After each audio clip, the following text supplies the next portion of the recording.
Hi guys, it's Emily, and today I'm here to bring you another recent reads video.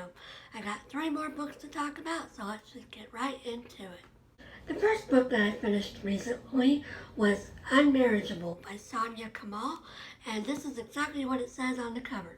Pride and Prejudice set in Pakistan.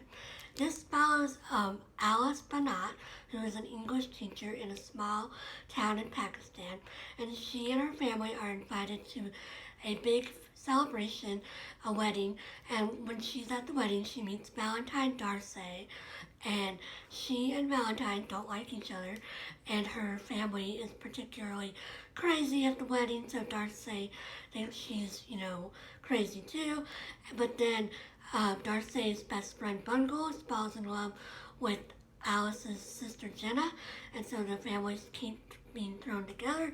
And then, of course, as happens in the original Pride and Prejudice, Alice and Valentine fall in love, and at the end of the story, they get married. I don't think that's really a spoiler, because if you know the plot of Pride and Prejudice, you know the plot of this book. This book was really interesting. I don't think I've ever read a book set in Pakistan before. I learned a lot about Pakistani culture, about their traditions, particularly their wedding traditions, because weddings feature heavily in this book, and it was just a really interesting read. I was really impressed because the culture of Pakistan really does reflect the culture of Jane Austen's time, because I read Eligible by Carter Suttonfield a few years ago, which is also a Pride and Prejudice retelling, but that one is set in like modern day Cincinnati in America, and so it was a good read and I enjoyed it, although since I read it I've heard some problematic things about it, but even before I knew about the problematic things, some of the stuff didn't make sense because the Bennett girls in that story were, like 30 and 40 years old. Whereas this one, the Bennett sisters are a little bit older than the sisters in Jane Austen's story. But because Pakistan still has a very conservative culture in terms of, being very religious and being very marriage and children focused for women, it made a lot more sense because you understood why it would be such a scandal that the Lydia character, Lady, in this story ran off with Wickham, and you understood a lot more, and you can see how it would be very traumatic for this family. So yeah, I really enjoyed this. I would definitely recommend it if you're interested in a Pride and Prejudice retelling. The only thing that kind of bothered me a little bit about this book is, in this book, Pride and Prejudice is a real book. Like, they study, Alice is studying the book in her English class with her students, but she never really seems to like learn anything. She's like, Pride and Prejudice is my favorite book, and I love it, and I love Elizabeth Bennet. But then when she meets Darcy, she immediately starts judging him, just like Elizabeth in Pride and Prejudice does, and she's not like, hey, maybe I should think about my favorite book and like take the lessons from that and use them for my interactions with this Darcy. I don't know. It just seems, I understand, obviously, it can't be, I don't know. It just seems like kind of weird that she loved Pride and Prejudice, but then she like doesn't see that her life is exactly mirroring Pride and Prejudice. But yes, still really good book. Highly recommend it. I then reread 2 books. I first reread Death Comes for the Archbishop, which is my Willa Cather for the month. I first read this in college. I took a 1920s literature class, and we studied Fitzgerald and Hemingway, and we read Babbitt by Sinclair Lewis.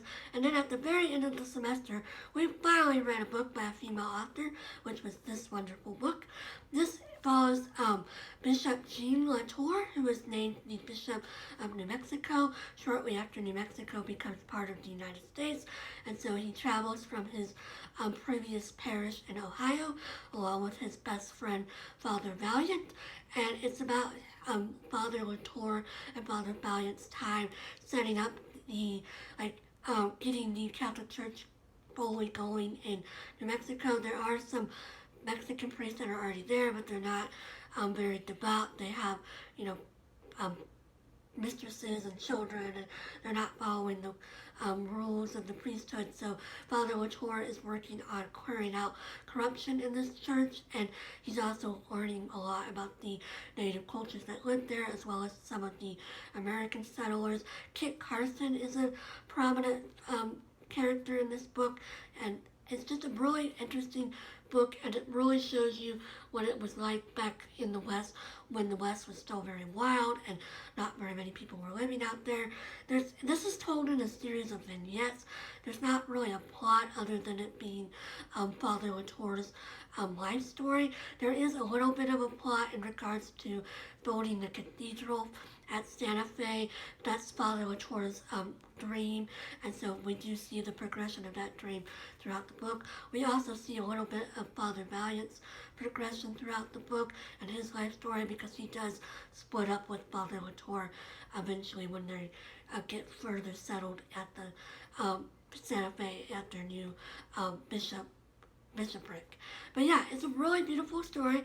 Very beautiful nature writing, very beautiful characters. I would highly recommend this if you have any interest at all in Willa Cather's work. This would actually be a great starting point. I think it's very accessible, but it's not as short as some of her earlier books. And yeah, I really enjoyed reading this again, and it made me think of my professor, Dr. Vanderwerken, who was the one that taught the class where I first read this. He's passed away now, so it's kind of bittersweet to read this book for me. But yeah, it was a really great book.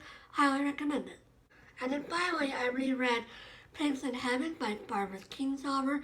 This is the sequel to The Bean Trees, which I read in August, reread in August.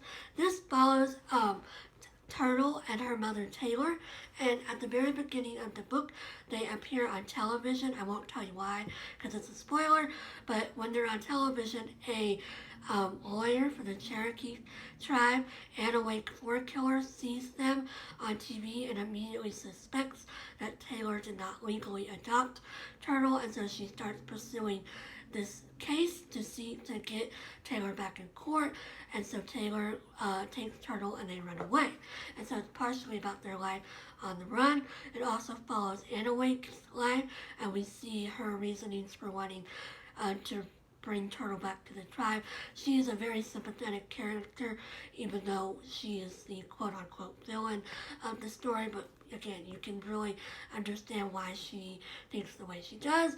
We also follow Taylor's mother, Alice. Alice gets a divorce in this book, and she comes out to Oklahoma, where the Cherokee tribe and Anna Wake are, to sort of fight for Taylor and to meet with Anna Wake. And while she's there, she falls in love with a tribe member named Cash, and Cash actually has a separate connection to the story, and it's a really interesting connection. And this is just a really powerful story of family and how do you determine what your identity is. And it's also a really good love story between two older people who have been disappointed in their life. So it's a really beautiful story. I would recommend this. I would read The Bean Trees first because it does directly, go on. It directly follows the first story in The Bean Trees. So yeah, I really recommend both The Bean Trees and this book. And if you're ever interested in a book, with sort of an untraditional family, and then there's a lot of good Indian representation or Native American representation in here. So yeah, I would really recommend this. I had a great reading time over the last few weeks. I'm currently reading Children of Blood and Bone by Tommy Odiemi for a book club this month, and I'm really enjoying that. And I hope everybody else is reading some great books, and I'll talk to you again soon. Bye!